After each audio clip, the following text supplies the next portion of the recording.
খবর 24 সাথে আপনাকে স্বাগত। নতুন নতুন খবর জানার জন্য আমাদের চ্যানেলে চোখ রাখুন। অ্যান্টিবায়োটিক প্রতিরোধী ব্যাকটেরিয়া জনস্বাস্থ্যের জন্য দ্রুত ক্রমবর্ধমান হুমকি হয়ে উঠছে। US center for disease control and প্রিভেনশনের অনুসারে প্রতি বছর তারা 2.8 মিলিয়নেরও বেশি এই সংক্রমণ পাচ্ছেন। নতুন অ্যান্টিবায়োটিক ছাড়া এমনকি সাধারণ আঘাত এবং সংক্রমণও প্রাণঘাতী হওয়ার সম্ভাবনা রাখে। এবার সারা বিশ্বের বিজ্ঞানীরা এখন সেই হুমকি দূর করার এক ধাপ কাছাকাছি। টেক্সাস A&M ইউনিভার্সিটির নেতৃত্বাধীন সহযোগিতার জন্য ধন্যবাদ, যা এই অণুজীবীগুলির ঝিল্লিকে ব্যাহত করে অ্যান্টিবায়োটিক প্রতিরোধের যেটা পরিচিত না করে ব্যাকটেরিয়াকে মেরে ফেলতে সক্ষম পলিমারের একটি নতুন পরিবার তৈরি করেছে। ওনারা বলছেন, সংশ্লেষিত নতুন পলিমারগুলি ভবিষ্যতে অ্যান্টিবায়োটিক প্রতিরোধের সাথে লড়াই করতে সাহায্য করতে পারে। অ্যান্টিব্যাকটেরিয়াল অণু সরবরাহ করে, যা এমন একটি প্রক্রিয়ার মাধ্যমে কাজ করে যার বিরুদ্ধে ব্যাকটেরিয়া প্রতিরোধ গড়ে তুলতে পারে বলে মনে হয় না, বলছেন ডক্টর কুইন্টিন মিচোডোল, রসায়ন বিভাগের একজন সহকারী অধ্যাপক এবং সিসা ন্যাশনাল একাডেমি অফ সায়েন্সের প্রসিডিংস। 11 ডিসেম্বর এই গবেষণাটি প্রকাশিত হয়েছে তদন্তকারীদের সহযোগিতা। জৈব রসায়ন এবং পলিমার বিজ্ঞানের ইন্টারফেসে কাজ করে। জৈব রসায়ন এবং পলিমার বিজ্ঞান ইন্টারফেসে কাজ করেছে।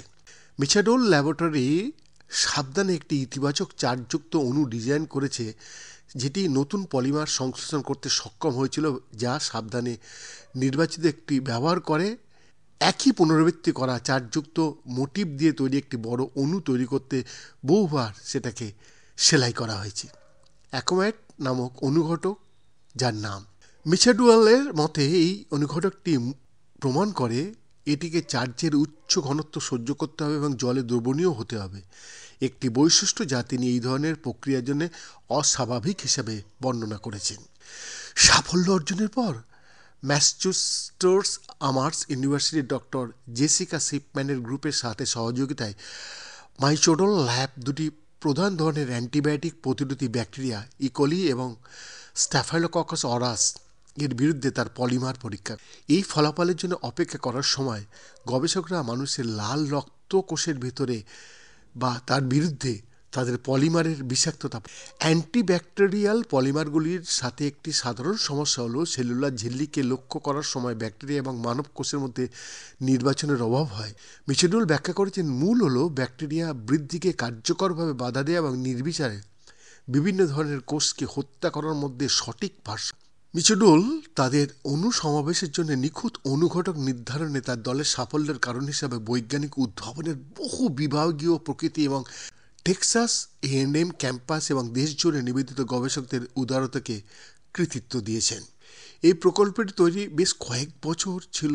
আমাদের ইউমাস সহযোগিতা ছাড়াও বিভিন্ন দলের সাহায্য ছাড়া সম্ভব হতো না। মিচাডোল এই কথা বলেছেন। উদাহরণস্বরূপ, আমাদের পলিমারের দৈর্ঘ্য নির্ধারণের জন্য আমাদের ভার্জিনিয়া বিশ্ববিদ্যালয়ের লোটারি ল্যাবে কিছু নমুনা পাঠাতে হয়েছিল, যার জন্য এমন একটি যন্ত্র ব্যবহার করা প্রয়োজন ছিল যা দেশের কয়েকটি ল্যাবরেটরিতে রয়েছে। এছাড়াও আমরা অত্যন্ত কৃতজ্ঞ বায়োকেমিস্ট্রি PhD প্রার্থী টেক্সাস A&M এর এথানে নাথান উইলিয়ামস এবং ডক্টর জিন ফিলিপ পেলুইসের, যারা লোহিত রক্তকণিকার বিরুদ্ধে বিষাক্ততা আমাদের মূল্যায়নে তাদের দক্ষতা প্রদান করেছেন। মিচাডোল আরও বলেছেন যে এই দলটি এখন ব্যাকটেরিয়ার বিরুদ্ধে তার পলিমারগুলির কার্যকলাপ উন্নত করার দিকে মনোনিবেশ করবে, বিশেষত ব্যাকটেরিয়া কোষ বনাম মানব কোষগুলির জন্য তাদের নির্বাচনতা ভিভো অ্যাসেগুলিতে যাওয়ার আগে। আমরা সেই উত্তেজনাপূর্ণ লক্ষ্যকে মাথায় রেখে বিভিন্ন অ্যানালগ সংশ্লেষণের প্রক্রিয়ার মধ্যে আছি, তিনি বলেছেন। সত্যি ব্র্যাভো, নতমস্তকে প্রণাম আপনাদের।